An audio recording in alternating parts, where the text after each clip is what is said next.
मायावती ने अपने भतीजे आकाश आनंद पर एक बार फिर से भरोसा जताते हुए उनको न सिर्फ उत्तराधिकारी घोषित किया बल्कि आकाश आनंद को दोबारा पार्टी का राष्ट्रीय संयोजक बना दिया। आपको बता दें कि लोकसभा चुनाव के बीच आकाश आनंद की आक्रामकता को देखते हुए मायावती ने अपने भतीजे को इमैच्योर यानी अपरिपक्व बताया था। इसके साथ ही उनसे सभी जिम्मेदारियां भी ले ली थी। अब एक बार फिर आकाश आनंद को दोबारा जिम्मेदारी बसपा सुप्रीमो मायावती ने दे दी है। मायावती के फैसले के बाद सियासी गलियारों में काफी चर्चाएं हैं। इस बात की है कि लोकसभा चुनाव के नतीजों से बसपा सुप्रीमो को अपने फैसले को वापस लेना पड़ा है। इसके साथ ही अब देखना ये भी होगा कि क्या आकाश आनंद के तेवर लोकसभा चुनाव के दौरान जैसे थे वैसे ही होंगे या फिर उनमें कोई बदलाव होगा। उत्तर प्रदेश की राजधानी लखनऊ में बसपा सुप्रीमो मायावती ने लोकसभा चुनाव के नतीजों के बाद समीक्षा बैठक की। इस बैठक में मायावती ने चुनाव के परिणाम और खिसके वोट बैंक को लेकर मंथन किया, लेकिन महत्वपूर्ण फैसला मायावती ने अपने भतीजे आकाश आनंद को दे दिया, जिसके बाद उन्होंने ये फैसला भी लिया है आकाश आनंद को एक बार फिर से पार्टी का राष्ट्रीय संयोजक बनाया गया है, उत्तराधिकारी घोषित किया गया है। राजनीतिक जानकार कह रहे हैं लोकसभा चुनाव के दौरान जिस तरीके से आकाश आनंद ने बसपा के वोटरों से संवाद करना शुरू किया वो बहुत आक्रामक था, क्योंकि बसपा की रैलियों में आकाश आनंद की तरह बोलने की पद्धति नहीं रही है। इसलिए बसपा सुप्रीमो को आकाश आनंद का ये तेवर पसंद नहीं आया और उन्हें भरे चुनाव के बीच अपरिपक्व बताते हुए सभी पदों से हटा दिया गया।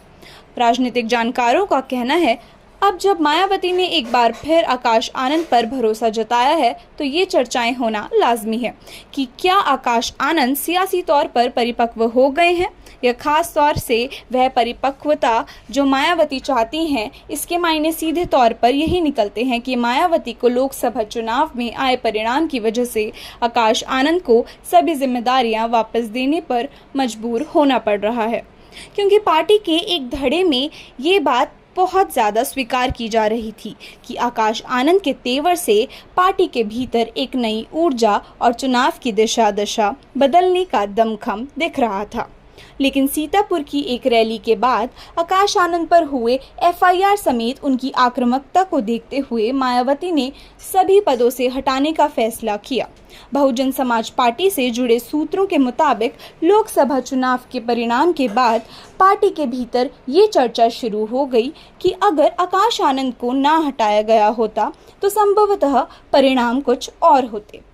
राजनीतिक जानकार कहते हैं यही वजह है कि बहुजन समाज पार्टी ने एक बार फिर से आकाश आनंद पर बड़ा दांव लगाकर सियासी मैदान में एक बार फिर उतरने की कोशिश की। राजनीतिक जानकारों के मुताबिक आकाश आनंद को दोबारा मिली जिम्मेदारी के बाद उनके तेवरों को देखना बहुत महत्वपूर्ण होगा। राज्य के राजनीतिक जानकार कहते हैं जिस तरीके से आकाश आनंद को स्टार प्रचारक बनाया गया उससे उनकी शैली रैलियों में पता चल जाएगा, क्योंकि आकाश आनंद को जब पार्टी ने सभी जिम्मेदारियों से मुक्त कर दिया था तो उनकी रैलियों में उनके भाषण सबसे ज़्यादा चर्चा का विषय होते थे। अब स्टार प्रचारक के तौर पर जिम्मेदारी दिए जाने के बाद उनके भाषण की शैली बताएगी कि मायावती ने उनको किस तरह की सीख देकर दोबारा मैदान में उतार दिया। हालांकि पार्टी से जुड़े सूत्रों की माने तो मायावती ने स्पष्ट तौर पर आकाश आनंद समेत पार्टी के सभी नेताओं को संयम बरतने की सलाह दी है। आपको बता दें मायावती ने रविवार को अपनी बैठक में एक और महत्वपूर्ण फैसला लिया, उपचुनाव में जाने का फैसला किया है। सियासी जानकार कहते हैं ये फैसला मायावती के उस लिटमस टेस्ट की तरह है जो आने वाले चुनाव में पार्टी की रणनीति बनाने में मददगार कहा जा रहा है। आकाश आनंद को नई जिम्मेदारियों के बाद अब वह पार्टी में टिकट बंटवारे से लेकर आगे की रणनीति बनाने में सहयोग करेंगे। राजनीतिक जानकार कहते हैं लोकसभा चुनाव में बसपा के घटे वोट बैंक से मायावती को अपनी पूरी रणनीति बदलने पर मजबूर कर दिया। राजनीतिक जानकार कहते हैं अगर आकाश आनंद को दोबारा जिम्मेदारी दिए जाने के बाद उपचुनाव में पार्टी का परफॉर्मेंस बेहतर होता है तो आकाश आनंद के लिए पार्टी में सियासी सफर और आसान होगा। इस दौरान जनता के बीच आकाश आनंद की बनी इमेज और उपचुनाव के परिणाम के आधार पर ही उनको पार्टी का मुखौटा बनाकर आगे पेश किया जाएगा।